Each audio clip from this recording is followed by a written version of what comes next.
कर तो मुझे ही प्राप्त होगा। तो इसने अपनी भक्ति करने वाले को कहा है लेकिन मुझे प्राप्त होगा, शांति नहीं हो सकती, युद्ध तो करना पड़ेगा।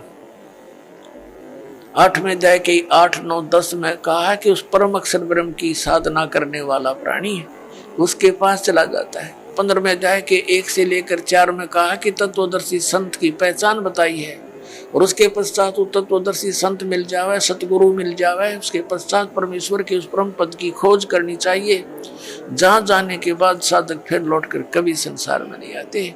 18वें अध्याय के 62 में और 66वें श्लोक में कहा कि अर्जुन तू सर्वभाव से उस परमेश्वर की शरण में जा, उस परम अक्षर ब्रह्म की शरण में जा, उसकी कृपा से तो परम शांति को और सनातन परम धाम को प्राप्त।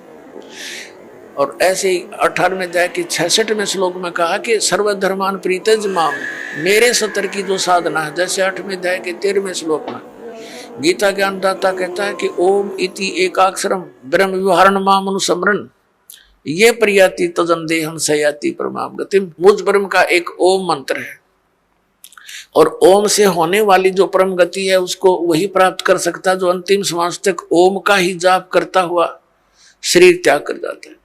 तो उससे कौन सी गति होती है? ब्रह्मलोक प्राप्ति होती है, क्योंकि ब्रह्म का मंत्र ओम है। 8वें अध्याय के 16वें श्लोक में गीता जी में कहा कि अर्जुन ये ब्रह्मलोक पर्यंत सब पुनरावर्ती में है, वहां गए हुए प्राणी भी फिर जन्म मरण के चक्कर में रहते हैं।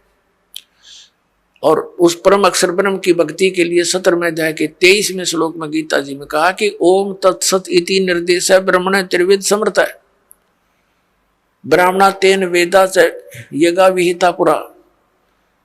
सच्चिदानंद घन ब्रह्म की के पाने की 3 मंत्र का निर्देश है। ओम तत्सत, ओम ये ब्रह्म का है, तत् ये अक्षर पुरुष का है। गीता जी अध्याय नंबर 15 के श्लोक नंबर 16 और 17 में 3 पुरुष हैं, एक सर पुरुष, एक अक्षर पुरुष, एक परम अक्षर पुरुष।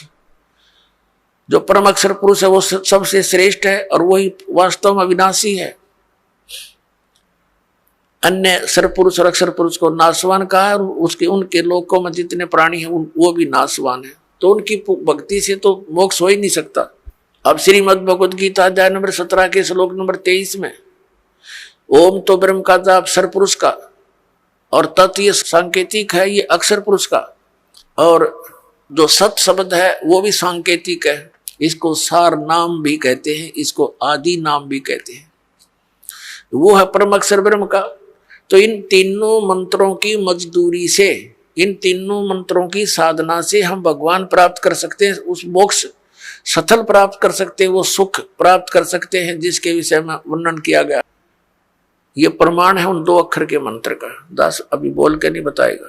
तो इन दोनों मंत्रों का जाप किया जाता श्वास उश्वास से, जैसे हमने जल निकालना, जल